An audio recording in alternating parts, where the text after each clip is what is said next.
حسن صاحب آپ سے پروگرام کا آغاز کر رہی ہوں، کیا دیکھ رہے ہیں آپ کہ کے پی میں سینیٹرز کا جو انتخاب ہے وہ 2 اپریل کو ہو سکے گا یا یہ معاملہ بھی جو ہے آپ التوا کی جانب دیکھ رہے ہیں؟ دیکھیں مجھے ایسا لگتا ہے کہ خیبر پختونخوا کا جو معاملہ ہے یہ یہاں پر الیکشن نہیں ہو پائے گا کیونکہ اس سے پہلے مخصوص نشستوں کا انتخاب ہونا بہت ضروری ہے۔ اگر وہاں پر نہیں کرواتے تو پھر automatically election commission of Pakistan پہلے یہ بات واضح کر چکے ہیں کہ مخصوص نشستوں کا حلف لیے بغیر معاملات آگے نہیں جا سکتے۔ اب کیونکہ سنی اتحاد کونسل یہ چاہتی ہے کہ کسی نہ کسی طریقے سے کچھ ایسا معاملہ اپنایا جائے کہ کہیں پر ان کے کچھ سینیٹرز جو ہے مزید اضافہ ہو سکے۔ اب اس کے لیے وہ اس تگ و دو میں کام کر رہے ہیں۔ پھر وہ کہتے ہیں کہ ہماری مخصوص نشستیں بنتی تھی، ہمیں نہیں دیا گیا۔ پھر آپ کو یاد ہے کہ انہوں نے بڑی جلد بازی میں انٹرا پارٹی الیکشن بھی کروائے کہ کسی حد تک وہ الیکشن ہو جائیں اور پھر معاملہ آگے کی طرف موو ہو، لیکن وہ بھی نہیں ہو پایا۔ الیکشن تو ہو گئے، مارچ کو ہوئے تھے، 3 مارچ کو الیکشن ہوئے تھے انٹرا پارٹی کے، لیکن اس کے باوجود الیکشن کمیشن آف پاکستان نے اس کو ایکسیپٹ نہیں کیا۔ دیکھیں سیاسی جماعتیں جو ہیں وہ اپنی جو ہے وہ پوزیشن مستحکم بنانے کے لیے اور سینٹ کی سیٹ میں اضافے کے لیے ہر طرح کی حکمت عملی تیار کر رہی ہے۔ اب الیکشن کمیشن کو تو چاہیے تھا کہ اس معاملے میں کلیئرٹی دیتا۔ اب کیونکہ یہ معاملات دوسری طرف اگر دیکھا جائے تو یہ معاملات کو لے کر یہ پشاور ہائی کورٹ میں بھی جا چکے ہیں۔ اب وہاں سے بھی کوئی فیصلہ آئے گا تو یہ معاملہ کسی سائٹ پر جائیں گے، لیکن البتہ وہ نہ بھی ہوں تو معاملہ پنجاب اور خیبر بلوچستان، سندھ اور فیڈرل میں وہاں پر تو سینٹ کے الیکشن ہونے ہیں، لیکن وہاں پر جو ہے وہ ایک جگہ پر میں یہ کہہ سکتا ہوں کہ کہیں پر پاکستان پیپلز پارٹی اور نون لیگ میں اختلافات کی خبریں آ رہی ہیں، وہ پنجاب میں ہے کہ خاتون کی نشستوں کے معاملے میں جو ایک پنڈورا باکس کھلا ہے کہ وہ کہاں پر سٹینڈ کرتا ہے، کیونکہ وہاں پر جو 15 سیٹیں پاکستان پیپلز پارٹی کی وہ یہ کہتے ہیں کہ ہم کسی بھی طرح جو ان کی فائزہ ملک صاحبہ ہے وہ ریٹائرڈ نہیں ہوں گی، وہ الیکشن لڑیں گی۔ وہ کہتے ہیں کہ یہاں پر ہماری ایک خاتون کی نشست ہونی چاہیے، لیکن مسلم لیگ نون ان کو سپورٹ نہیں کر رہی، تو وہ یہ کہہ رہے ہیں کہ آپ ہمارے ساتھ جو ہے وہ اس معاملے پر کافی سینئر لیڈرشپ تک بھی یہ بات گئی ہے، لیکن پاکستان پیپلز پارٹی ابھی تک جب میں بات کر رہا ہوں وہ اس سٹانس پر ہے کہ ہم کسی بھی صورت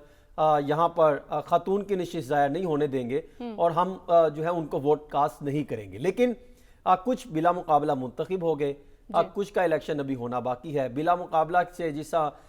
محسن رضا نقوی صاحب ان کا وہ بھی بلا مقابلہ منتخب ہو گئے، اور پھر اسی طرح پاکستان پیپلز پارٹی کا الیکشن جو 207 میں ہونا تھا نیشنل اسمبلی میں، وہاں پر بھی آصفہ بھٹو صاحبہ جو ہے بلا مقابلہ منتخب ہو گئیں۔ وہ ایک الگ بات ہے کہ وہ معاملہ پھر کیا بنا، الزامات ایک دوسرے پر لگتے رہے، تو یہ سارے معاملات تو چلتے رہے، لیکن پاکستان پیپلز پارٹی کے جو حکام ہیں وہ اس کو نظر انداز کرتے ہیں۔ وہ کہتے ہیں کہ یہ بالکل بے بنیاد غلط ہے، وہ تو بالکل میرٹ پہ بلا مقابلہ ہو گئی۔ وہ شاید وہ 77 کا وہ جو واقعہ ہوتا نا بھٹو صاحب والا کہ وہ معاملہ بنا، پھر وہ جب انہوں نے کیا، پھر یہ بعد میں جب وہ بندہ نکلا انہوں نے کہا نہیں مجھے اغوا کیا تھا، الیکشن ٹریبیونل میں گئے انہوں نے پکڑ کے سائٹ پہ رکھ دی، وہ یہ کہتے ہیں غلط بات ہے۔ تو یہ معاملہ وہ شاید اس طرح کرنا چاہتے ہوں گے، ٹھیک ہے حسن، جس طرح سے آصفہ بھٹو کی پارلیمانی سیاست میں ہم انٹری بھی ہم دیکھ رہے ہیں اور جس طرح سے نواب شاہ سے بلا مقابلہ وہ جیتی ہوئی، اس پر بھی بڑا وویلا کیا جا رہا ہے، کس کے کیا تحفظات ہیں اس پر؟ دیکھیں اس میں جو پاکستان تحریک انصاف کے جو آزاد امیدوار ہیں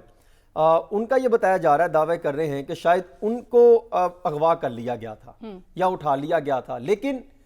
پاکستان پیپلز پارٹی کے جو ذمہ داران ہیں وہ اس کو مسترد کرتے ہیں۔ وہ کہتے ہیں جی انہوں نے بجلی کا بل نہیں دیا تھا، وہ بقایا جاتے جس کی وجہ سے یہ ان کا معاملہ تھا، وہ کاغذ جو ہے مسترد ہو گئے، وہ دوبارہ اپیل میں نہیں گئے۔ تو یعنی انڈائریکٹلی، اور پھر کچھ 3 افراد جو تھے جس میں معراج گوپانگ، عبدالرسول پروہی اور پھر امان اللہ سولنگی صاحب، انہوں نے تو اپنے کاغذات نامزدگی واپس لے لیے تھے، تو انہوں نے کہا جی ہم ان کے مقابلے میں نہیں آتے۔ لیکن یہ وہ حلقہ ہے جو بھٹو خاندان کا ایک بڑا مضبوط اور سٹرونگ حلقہ کہلایا جاتا ہے۔ یہاں پہ زرداری صاحب ابھی 8 فروری کو جو الیکشن ہوئے تھے 1,40,000 ووٹ لے کر کامیاب ہوئے تھے، تو یہاں پر ان کا اثر و رسوخ ہے، اور ماضی میں بھی ان کی بڑی پاکستان پیپلز پارٹی کی بڑی مضبوط پوزیشن رہی ہے، اور یہاں پر جو ہے وہ اچھی خاصی آبادی ہے، 9 لاکھ 9.5 لاکھ کے قریب آبادی ہے، جس میں سے 4.96 کروڑ ووٹر ہے، وہ زیادہ تر انہی کو سپورٹر ہے، انہی پیپلز پارٹی کو ووٹ کاسٹ کرتے ہیں۔ لیکن اس طریقے سے جس طرح یہ معاملات طریقے سے آصفہ بھٹو زرداری صاحب کو جتوایا گیا، الزامات لگ رہے ہیں، میرے خیال میں ان کا آغاز شاید کچھ خراب کرنے کی کوشش کی گئی ہے۔ لیکن آپ نے بات چھیڑ لی ہے، ایک میں آپ کو خبر بھی دیتا جاؤں کہ پاکستان پیپلز پارٹی کی اسٹیمنا، وہ جو کہتے ہیں نا کہ ان پر وہ رحمتوں کی بارش ہو رہی ہے،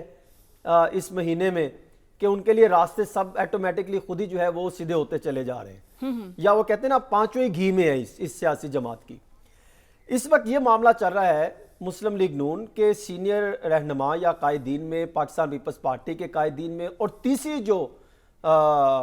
پوزیشن ہے ان تینوں کے درمیان. معاملہ یہ چل رہا ہے کہ چیئرمین سینٹ کون ہوگا،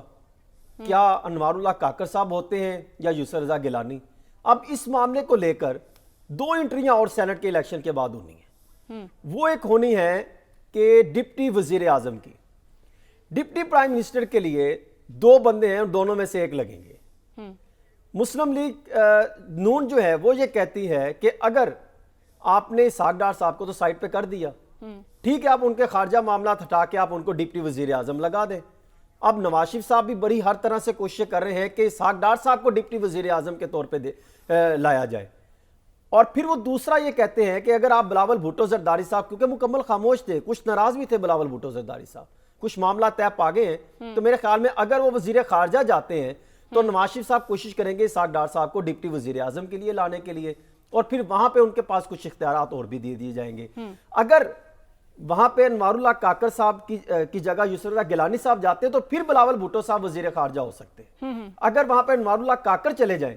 تو پھر جو ہے کچھ ترمیم ہو سکتی ہے، پھر بلاول بھٹو صاحب ڈپٹی وزیر اعظم آ سکتے ہیں. یہ ساری جو سیاسی گیم ہے نا، یہ زرداری صاحب جو ہے وہ اتنے